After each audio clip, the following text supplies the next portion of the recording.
Buenos días, tardes o noches, estudiantes de grado 11. Por las circunstancias ya saben que no nos podemos ver y por ende vamos a empezar a desarrollar clases de carácter virtual que les permita a ustedes continuar con su proceso académico. En la parte de filosofía o en las clases de filosofía vamos a ver a un filósofo específico que se puede denominar, se llama Hegel. El nombre completo es Georg Wilhelm Friedrich Hegel. Nació en 1770 a 1831. Antes de ver el pensamiento de Hegel, hay que decir que él era un partidario de la Revolución Francesa, principalmente en su ideología de libertad. Sin embargo, partidario de la Revolución Francesa hasta que llegó a lo que se conoce como la violencia jacobina, la fundamentación del movimiento a partir de hechos de violencia como el decapitamiento de la monarquía.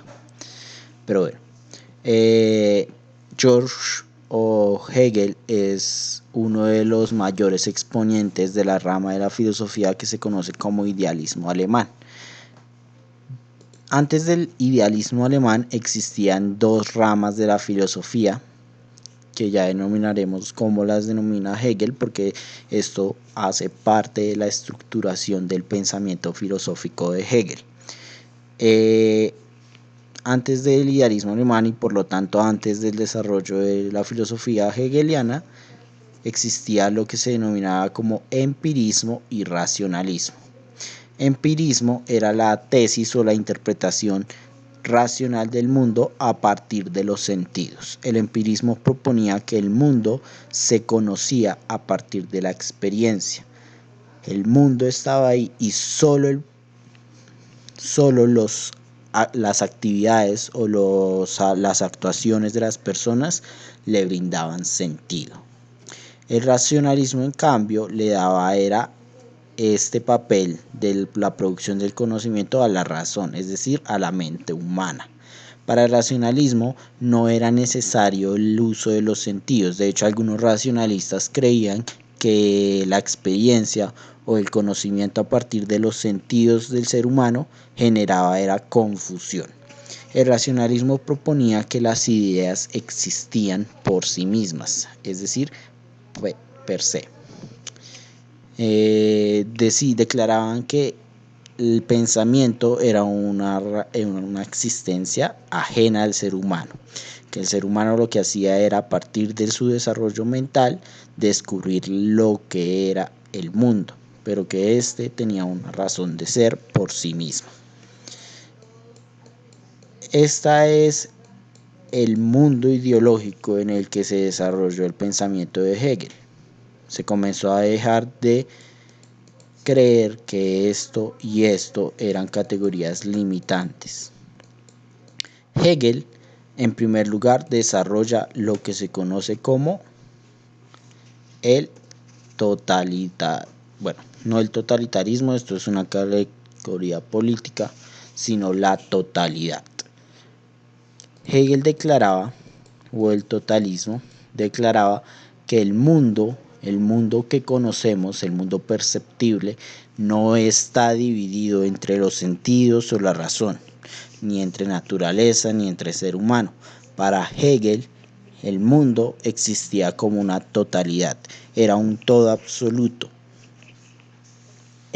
Para él, interpretar el mundo era comprender esta totalidad, cómo estaba estructurada, cómo se desarrollaba.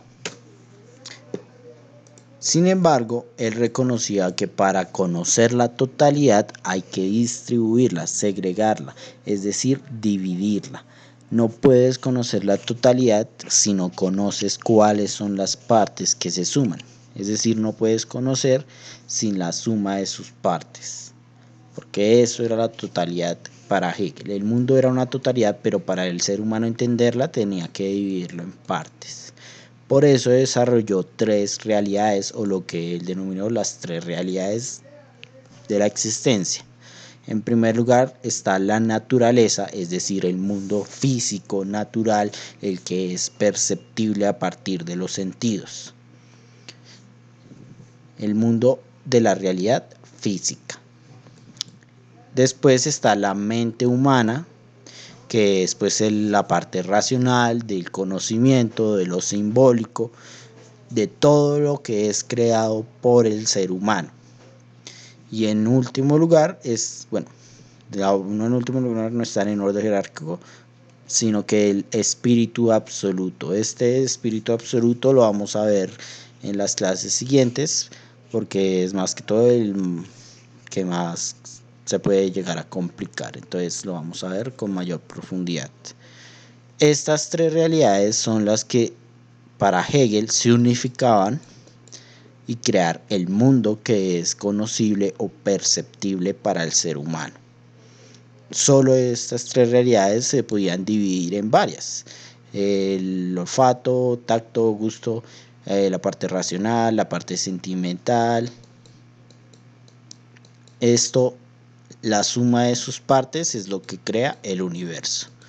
A diferencia de los tradicionales o del empirismo o del racionalismo, para Hegel el mundo era un todo único y una totalidad.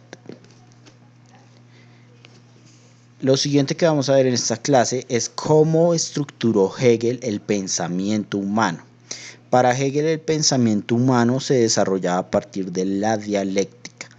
¿Qué es la dialéctica? En sí la dialéctica es el acto de hablar.